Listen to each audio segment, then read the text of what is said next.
बेटा बेटी भेदभाव मत करो, बेटी हुई पछतावा मत करो। नमस्कार, मैं हूँ रेशम और आप देख रहे हैं डीएनपी इंडिया। पहले तो welcome back to our channel. अगर अभी तक आपने हमारे चैनल डीएनपी इंडिया को सब्सक्राइब नहीं किया है then what you waiting for, please कर लें। Thank you. सो चाहे नॉर्मल डिलीवरी हो या C section, this great and kind soul makes it a point और ये इंश्योर करते हैं कि जब भी कोई बेटी पैदा हो तो वो कोई मेडिकल फीस चार्ज ना करे एंड फ्री में ही डिलीवरी करे। जी हाँ, एंड नॉट ओनली दैट, बेटी पैदा होने पर वो इस नए जन्म को सेलिब्रेट भी करते हैं, मिठाइयाँ बंटवाते हैं, खुशियाँ बांटते हैं। And let me tell you, वो सिर्फ 1 या 2 महीने या 1 साल से ही नहीं कर रहे हैं, जी नहीं, बल्कि 10 सालों से, 10 years से ही celebrating the birth of a girl child, जहाँ उनके लिए जीवन इन आंकड़ों से, इन नंबर्स से बहुत परे है, बहुत आगे है। और इनिशियली स्टार्टिंग में जब उन्होंने फ्री में एज अ डॉक्टर डिलीवरी करवाई थी लोगों की, तो उनके लिए बहुत सारे चैलेंजेस भी सामने आए, प्रॉब्लम्स भी खड़ी हुई और उन्हें ये सब फेस भी करना पड़ा। फाइनेंशियल सबसे पहले, फिर लोगों की बातें। अरे कुछ लोगों ने तो उन्हें पागल भी कह दिया, जी हाँ, पर इन सबसे ऊपर उन्होंने अपनी एक नेक सोच, जी हाँ, एक नेक सोच को ऊपर रखा और इस चीज़ को और थिंकिंग को कि जब एक घर में एक लड़की पैदा होती है तो कैसे लोगों के दिल टूट जाते हैं, वो क्यों दुखी हो जाते हैं, क्यों उनके पैदा होने पर इतनी सारी मिठाइयाँ नहीं बंटती, खुशियाँ नहीं होती। इस पर्सपेक्टिव को चेंज करने में जुट गए। ज़्यादा नहीं बोलूँगी, अब मैं चाहूँगी कि हम पर्सनली, जी हाँ पर्सनली, डॉक्टर गणेश रच जो इस सोच के पीछे हैं, जिनका मिशन है to save a girl child through this save the girl child campaign, उनसे पर्सनली बात करें। आइए जानते हैं इन सब के पीछे की मोटिवेशन, इंस्पिरेशन, सोच, चैलेंजेस, डिफ़िकल्टीज, प्रेजेंट सिनेरियो। क्या पैंडेमिक, कोविड में भी कुछ चेंज हुआ या और सब कुछ बिगड़ गया? सब कुछ। आइए गणेश जी से बात करते हैं। Thank you for connecting with us. जैसे हमें पता है कि 21st सेंचुरी है और हर चीज में गैप क्रिएट हो गया होगा, अमीरी, गरीबी, गर्ल्स, बॉयज, इनइक्वालिटी क्रिएट हो गई है। But then there are kind and good souls like you जो इस इक्वालिटी और इस गैप को ब्रिज करने की कोशिश कर रहे हैं। सो पहले तो मैं आपसे पूछना चाहूंगी कि अपनी जो आपकी कैंपेन है to save the girl child, उसके बारे में आप प्लीज कुछ बताएंगे। पहले तो हम थैंक यू बोलते हैं आप सबको, आपका बहुत शुक्रिया कि आपने इतना अच्छा मौका दिया है कि हमारी जो बातें आपसे शेयर करने की और लोगों तक पहुंचाने की। ये हमारा जो कैंपेन है बेटी बचाओ जन्म 10 साल हो गए उसमें चालू करने से। इसकी शुरुआत पुणे में हमारे हॉस्पिटल, मेडिकेयर हॉस्पिटल में हुई थी कि जो हम लड़की होने के बाद डिलीवरी की कोई फीस या बिल नहीं देते थे और लड़के का जन्म का एक जश्न मनाते थे, सेलिब्रेशन करते थे। हम चालू करने में वो 10 साल पहले हमारा एक सिंपल प्रिंसिपल था। हम जो लोग हमारे हॉस्पिटल में देख रहे थे 10 साल पहले कि लोग लड़का होने के बाद खुश हो जाते थे, लेकिन वही लोग, वही फैमिली लड़की होने के बाद हमने बहुत से बार वो लड़की की माँ को रोते हुए देखा। पेशेंट को कोई मिलने को नहीं आते थे, बिल देने के टाइम वो उनके पास बोलते थे कि पैसा नहीं है, ब्याज से पैसा लाया है। और वही लोग लड़का होने के बाद खुशी से बिल देते थे, सबको मिठाई देते थे, लड़के का जन्म का एक जश्न मनाते थे। हमारी सिंपल सोच थी लड़का होने के बाद इनके पास पैसा नहीं है तो हम लड़का होने के बाद पैसा लड़का होने के बाद ये लोग खुशी से बिल लेते तो हम लड़का होने के बाद बिल लेंगे, लड़की होने के बाद इनकी उनको इनकी रिएक्शन अच्छी नहीं है, वो बोलते हैं उनके पास पैसा नहीं है तो हम बिल ही नहीं लेंगे। लड़के का जन्म का सेलिब्रेशन मिठाई देकर करते हैं, हम लड़की का करेंगे।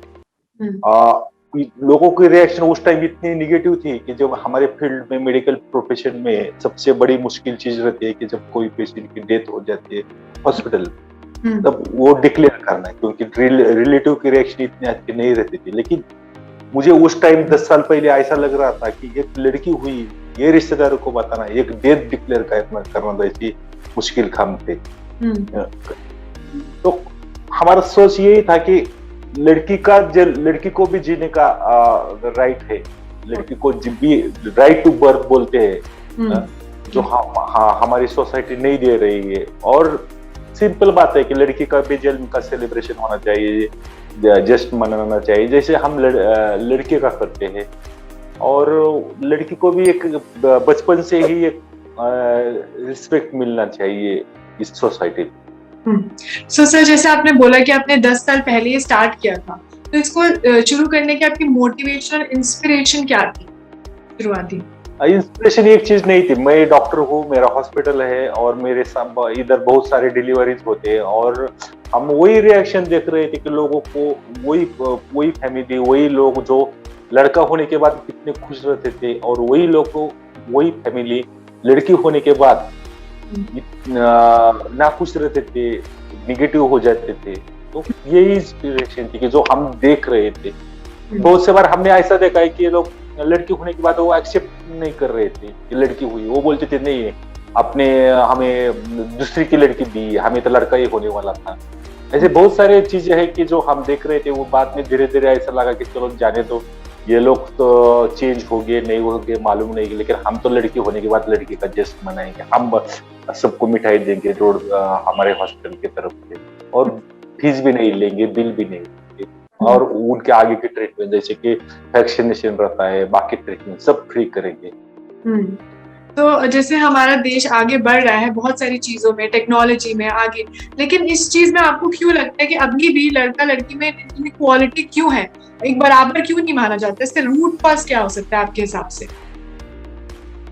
मैडम जी, आपने एक अच्छा क्वेश्चन अभी मुझे पूछा कि हमारा देश आगे बढ़ रहा है टेक्नोलॉजी से, लेकिन हम वही टेक्नोलॉजी मिसयूज कर रहे हैं।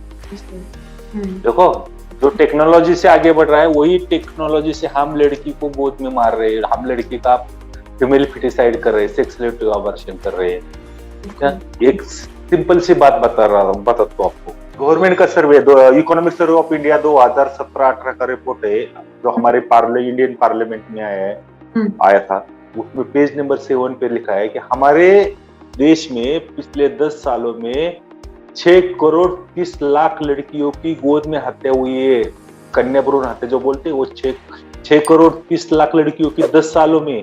और हमारे देश में समाज में 30-40 सालों से कन्या भ्रूण हत्या चल रही है, जो हम सेक्स रिलेटिव अबॉर्शन बोलते हैं, फीमेल फिटिसाइड। तो आप सिंपल मैथमेटिकल कैलकुलेशन करो कि 10 सालों में 6 करोड़ 30 लाख लड़कियों की हत्या, तो 30-40 सालों में कितनी लड़कियों की हत्या हुई होगी। ये सबसे बड़ा ह्यूमन जेनोसाइड है। इतनी बड़ी हत्या दोनों विश्व युद्ध में नहीं हुई, हिटलर ने भी नहीं की, या हम जो अभी फेस कर रहे हैं कोविड पैंडेमिक, उसमें भी इतनी डेथ नहीं हुई। इतनी डेथ हमारे समाज सोसाइटी में लड़कियों की हुई है, और ये भी नई टेक्नोलॉजी का यूज करके, जैसे कि अल्ट्रासाउंड या ब्लड टेस्टिंग, और ये नई टेक्नोलॉजी का। तो देखो, इसका मतलब है कि सिर्फ टेक्नोलॉजी बढ़ने से ये डिस्क्रिमिनेशन बढ़ रहा है। जिधर हम हमारे देश का ये देखेंगे, तो जो स्टेट डेवलप है, जिन्होंने डेवलपमेंट अच्छे की, उधर लड़कियों की संख्या कम हुई। सही। तो इसका मतलब है कि देखो कितना, इमेजिन करो कि देखो कि कितना बड़ा ह्यूमन जेनोसाइड हमारे देश में हुआ है लड़की को मारने का। सो सर, जैसे आपने शुरुआत में जैसे आपने ये अपना इनिशिएटिव स्टार्ट किया था, तो उसमें तो आपके बारे में लोगों को इतना नहीं पता था। तो जब आप ये अपनी तरफ से इनिशिएटिव और ये करते थे, मेडिकल फीस नहीं चार्ज करते थे, तो पहले लोगों का क्या रिएक्शन क्या होता था, वो मैं जानना चाहूंगी। 10 साल पहले वो लोग मुझे एक मैड डॉक्टर, पागल डॉक्टर बोलते थे। देखो, ये तो ठीक है, लड़की हमें हुई है और मिठाई हॉस्पिटल में के बाहर खड़ा रहकर दिन भर मिठाई ये सबको देता है, फीस भी नहीं लेता, कुछ दिनों के बाद ये हॉस्पिटल बंद करेगा वो खुद का। तो ऐसा मुझे एक पागल डॉक्टर की, मेरी इमेज एक पागल डॉक्टर की देश की। तो ठीक है, धीरे धीरे लोग जुड़ते गए। अभी तो हमारे साथ वो सब लोग सपोर्ट कर रहे हैं। हमारे साथ जो लगभग 4 लाख के ऊपर प्राइवेट डॉक्टर देश विदेश के, लगभग 13,000 सोशल ऑर्गेनाइजेशन, और लगभग 25 लाख के ऊपर स्वयंसेवक वॉलंटियर्स काम कर रहे हैं। सब लोग अपने फील्ड में, खुद के फील्ड में लड़कियों के लिए कुछ ना कुछ कंट्रीब्यूशन, योगदान दे रहे हैं। वो सिर्फ बोलेंगे नहीं, कुछ करेंगे, वो भी अपने फील्ड में। और जैसे आप फीस नहीं चार्ज करते थे, तो आप चैलेंजेस क्या क्या फेस करते थे इन सब में? मतलब पहले को भी चैलेंजेस तो यही रहते थे कि सबसे बड़ा प्रॉब्लम क्या रहता है हम जैसे लोगों का, सबसे बड़ा इकोनॉमिकल प्रॉब्लम। बहुत सारा बैंक का या प्राइवेट लोगों का लोन था हॉस्पिटल के ऊपर, तो वो फेस करना पड़ता था सबका। लेकिन अभी तो ठीक है, अभी सबका सपोर्ट मिल रहा है, तो और 10 साल हुए, तो अभी तो हमने किया। पहले चैलेंजेस बहुत थे, जो हमारे लोग घर वालों को भी सपोर्ट नहीं था, दोस्तों का भी सपोर्ट नहीं था, लोग पागल डॉक्टर बोलते थे, उसके दिमाग पे असर हुआ है, ऐसे बोलते थे। लेकिन अभी तो सबका सपोर्ट मिल रहा है, सब लोग बोल रहे हैं कि लड़ो, हम भी आपके साथ हैं। ये बिल्कुल सही बात है। और आप दूसरे डॉक्टर्स को कोई मैसेज देना चाहेंगे? हमारे देखो, हम जो कन्या भ्रूण हत्या है इसके जिम्मेदार बोलेंगे तो ठीक है, हम डॉक्टर लोग बोलते हैं पेरेंट जिम्मेदार है, पेरेंट बोलते हैं कि सोसाइटी जिम्मेदार है, उनके सोसाइटी में हमारी लड़की बहुत सारे प्रॉब्लम है, हमारे सोसाइटी में जो हमारा हजारों सालों का कल्चर है, दहेज जैसा, ड्रावरी जैसा हमारे ट्रेडिशन है, और उसके वजह से हम नहीं चाहते लड़की को जन्म देने। सबसे बड़ा प्रॉब्लम हमारी सोसाइटी में इनसिक्योरिटी ऑफ वुमेन्स, गर्ल्स, जो हमारे समाज में छोटे छोटे बच्चे के ऊपर गैंग रेप होता है। जो आप इमेजिन करो, 4-4 महीने के बच्चे के ऊपर गैंग रेप होता है, इतनी से छोटी छोटी बच्ची के ऊपर। तो लोग डरते हैं, उसके डर की वजह से वो लोग लड़की को जन्म नहीं देना चाहते। और डॉक्टर लोग बोलते हैं कि चलो लोग नहीं चाहते लड़की को, इसलिए हम कर रहे हैं। जो करने वाले डॉक्टर, हम हमारे डॉक्टर को भी यही बोल रहे हैं कि ठीक है, ये पेरेंट है जो लड़की के, वो डर के वजह से लड़की को जन्म नहीं दे रहे। लेकिन आप ऐसा गंदी हरकत मत करो कि जो जैसे sex selective abortion, sex determination, गर्भ निधन, कि हम वो तो नहीं करेंगे, वो तो बात छोड़ दो। हम लड़कियों को बचाने के लिए एक स्टेप आगे आएंगे। हम लोग जो लड़की का जन्म का सेलिब्रेशन करेंगे, उनके जन्म के टाइम फीस में कंसेशन देंगे या पूरी की पूरी फी माफ करेंगे, उनके आगे वाले वैक्सीनेशन या आगे के ट्रीटमेंट में लोग उनके फैमिली को हेल्प करेंगे। और हम सब मिलकर कोशिश करेंगे कि जो पहले जो हुआ वो छोड़ दो। कोई अभी तक किसी ने हिस्ट्री चेंज नहीं की, लेकिन फ्यूचर का हमारा हाथ में है। हम एक लड़कियों के लिए एक अच्छा सा फ्यूचर बनाएंगे। जो भी जितनी भी लड़कियां समाज में है, उसकी जिम्मेदारी सबकी रहेगी, सिर्फ अकेले पेरेंट की नहीं है।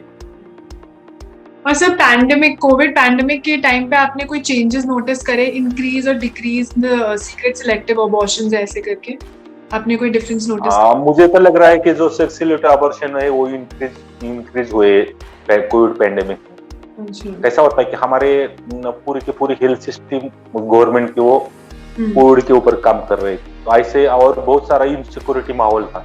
देखो, हमारा अभी तक का इतिहास है, जो हिस्ट्री है वर्ल्ड की, कि जब कोई इनसिक्योरिटी सोसाइटी में फैल जाती है तो उसका सबसे ज्यादा बुरा असर वुमेन्स के ऊपर, महिला के ऊपर, लड़कियों के ऊपर होता है। लोग ऐसे हालत में नहीं चाहते कि लड़की को जन्म देना। तो मुझे तो लग रहा है कि ऐसे कोविड पैंडेमिक में तो लड़कियों की संख्या बहुत कम हुई हो। ऐसा नहीं होना चाहिए। शायद मेरा ये मुझे लग रहा है वो गलत होना चाहिए, लेकिन मुझे तो लग रहा है कि और कम हुई होगी। और उसका हमें रिजल्ट जो है आने वाले सेंसस गवर्नमेंट का है, वो जो population report government of India का, वो शायद 1-2-3 सालों में आएगा, उसमें मालूम हो जाएगी।